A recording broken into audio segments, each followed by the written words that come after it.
A large portion of the Jewish nation has returned to its homeland, but the heart, soul, and mind of much of the Jewish nation are still in exile mode. This state of affairs must and will inevitably change.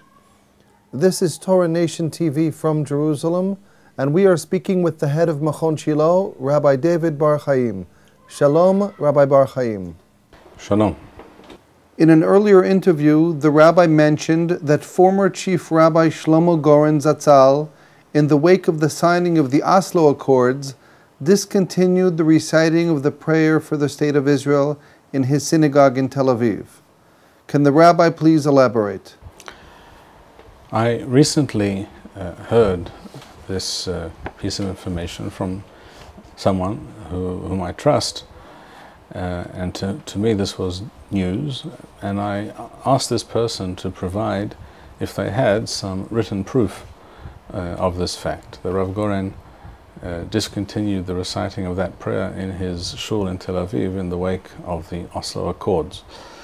And in fact, this person sent me the photocopy of the article that appeared in the Yediot Ahronot newspaper here in Israel on the 3rd of October 1994, the Minyanam, and because of the importance and of this issue, and the very informative nature and telling nature of the news item that's reported here in Yediot Ahronot, I wish to read it to you, and I will translate into English.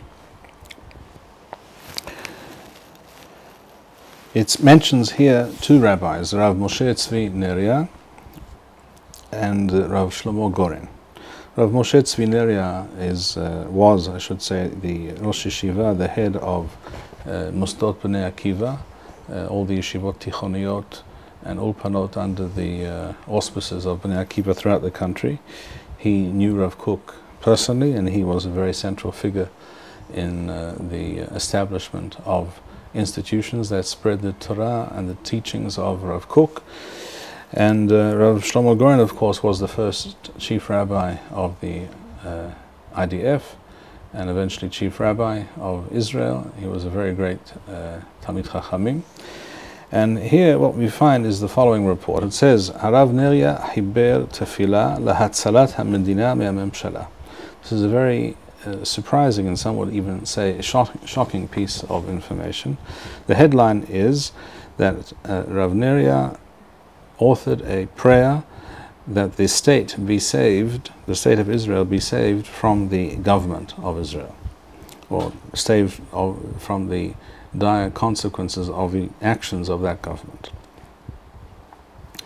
It says here as follows: Harav Neria, Rosh Yeshivat Bnei Akiva v'Hatan Pras Israel, as we said, the head of the Bnei Akiva institutions in the country, and also someone who was awarded the Israel Prize, that he requests Mevakesh me'arabanut l'shanot rishmit et ha'tfilah l'shlom ha'mdina ha'nuga b'vatei ha'knesset. He made an official request to the Chief Rabbinate Council to change the prayer that is said in many synagogues for the state.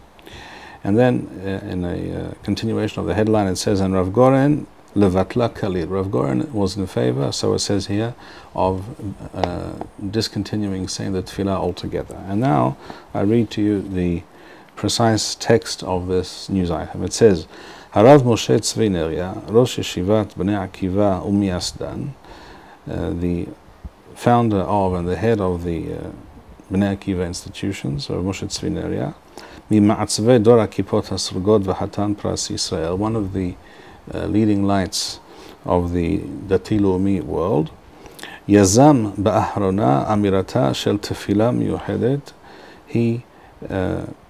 It was at his suggestion, and he authored a prayer for the saving of the state, of the Jewish people, from the actions of its government. Lahatzalat Medinat Yisrael Mimemshelat Yisrael HaNochachit, from the present Israeli government.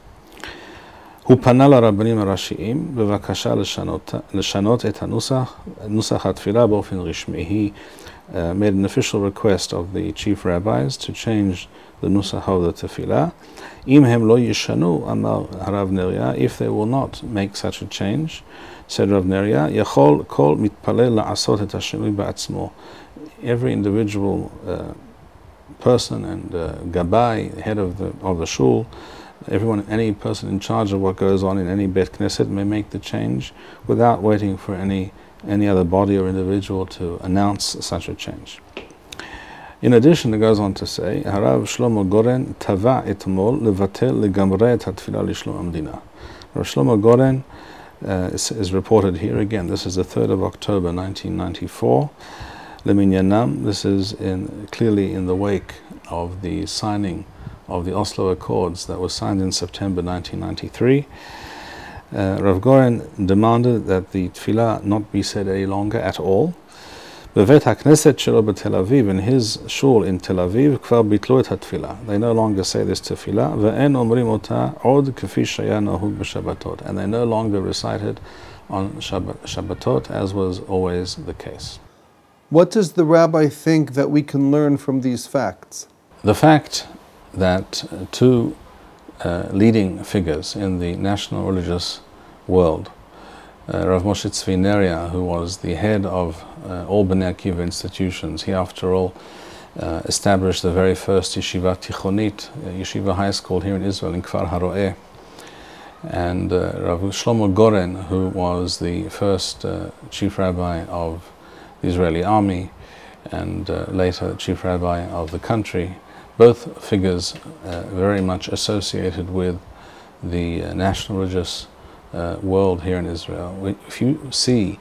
If we hear that these two figures made such suggestions about authoring a new prayer to save the country from the present government at that time, in 1993, 1994, and if Rav Goren was so dismayed and shocked by what he saw happening at that time in the wake of the signing of the Oslo Accords that he discontinued the reciting of the prayer for the state of Israel, we are forced to conclude that these two Rabbanim, as I believe many others in the national religious world, were completely taken aback, dismayed, shocked and aghast at what had happened, as if it had never occurred to the national religious world that such a thing was possible. And I was always surprised that people thought such a thing was such a shock. To me it was obvious that such a thing was always on the cards. It must have been clear to any clear-headed person that it was clearly a possibility that at some point a left-wing government, and let us remember that this was a left-wing government, we're talking about the second government of Yitzhak Rabin that came to power in 1992, Leminyanam, which was, by the way, a minority government. They had 56 seats in the Knesset. They didn't even have 60 seats, which is half the number of seats in the Knesset.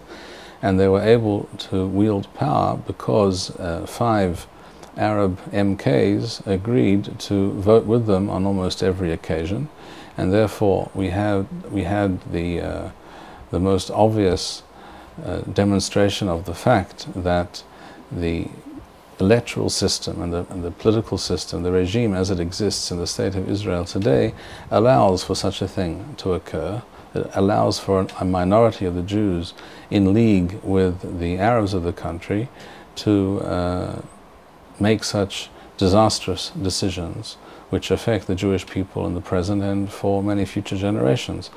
This fact was somehow not understood. The possibility of such a thing happening was not apparently understood fully by many people, and therefore they were dismayed and could not believe what they were seeing, what they were reading in the newspapers.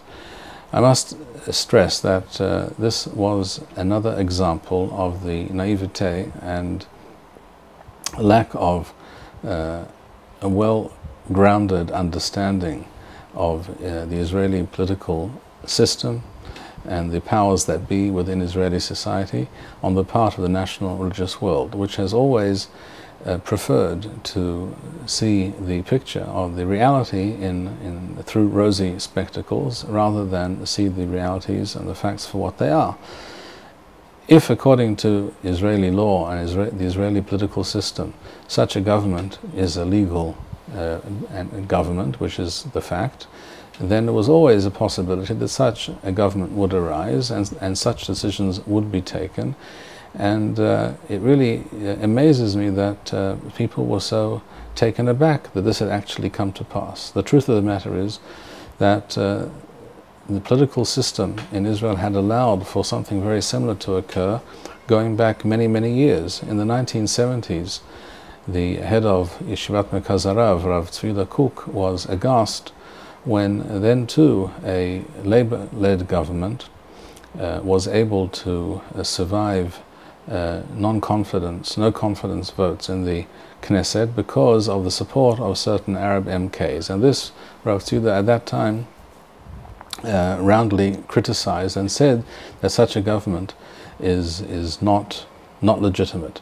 But the fact of the matter is that going back many, many years before that time, even going back to the time of Ben Gurion, the Labour movement was able to wield power so consistently for 29 years, amongst other reasons, because of the fact that they regularly, and if this is well known, they would go a couple of months before each election to the head of each Arab village and district and make certain promises about installing electricity or building a new school or something of that nature, and the mukhtar, the head of the village or the head of the clan, would put out the word that everyone is going to vote for the Labour government, for the Labour Party, and in this fashion they received many votes from Arab voters, which of course were given officially to a Jewish party, but they were reflecting the interests of the Arab sector. Then too it would have been entirely correct to point out that the Labour governments, going back even to the time sometimes of Ben Gurion, were only able to be in a position of power, of forming a coalition and governing, because of the support of the non-Jewish vote in Israel, something which Rav Tzvi claimed was totally illegitimate, and therefore the government should not be considered legal. This too, I believe, was an expression of naivete and a lack of understanding and a lack of willingness to come to terms with the realities of the Israeli system. So if we see that such well-known rabbis found themselves staring at such a unbelievable, incredible and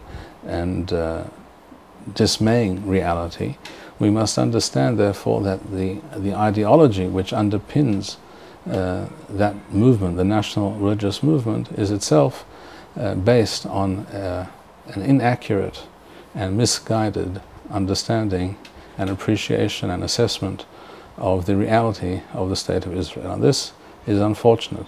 In general, the national religious approach to how we relate to the State of Israel and how we view the powers that be, the authorities in the country and their actions. In general, the national religious world suffers from a terrible form of passivity. In other words, somehow they assume that the state and the regime that were put in place in 1948 will, usually at least, most of the time, act in the correct and proper way and reach the correct conclusions, and therefore will move the Jewish people forward in the right direction, and will therefore be doing the right thing for the Jewish people. This is a baseless assumption. In fact, it's impossible in terms of basic realities and historical facts to substantiate such a claim, or to understand how people make such assumptions.